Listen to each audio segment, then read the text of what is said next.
Hi, what we have here are two identical setups of Arduino and the NRF24L01 radio transmitters. The object is to transmit a simple signal from one Arduino to the other and the same in reverse. The principle of the code is to provide a basic framework that can be extended as required. What we have is a yellow LED to indicate that the message has been sent and the button pressed, obviously, and a red LED on the opposite setup to indicate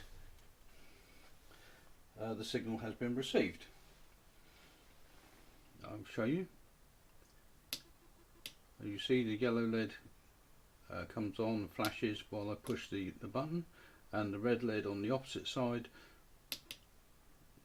says yes, I've got a signal or a message, and the same goes the other way.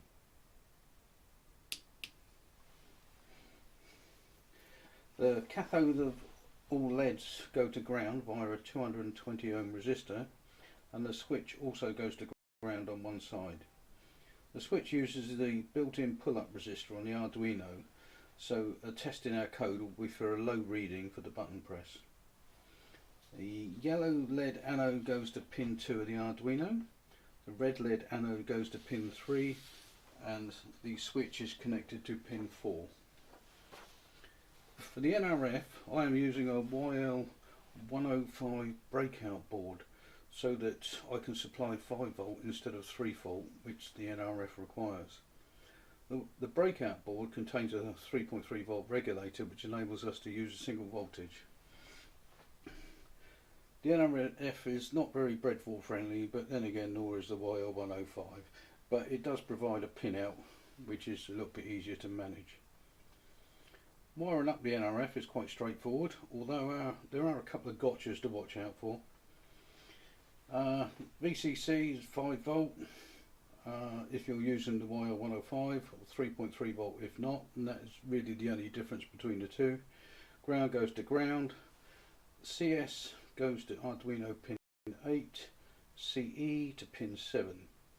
Now these two can be any pins, but they're defined in the code, and if you change them you must also change the code.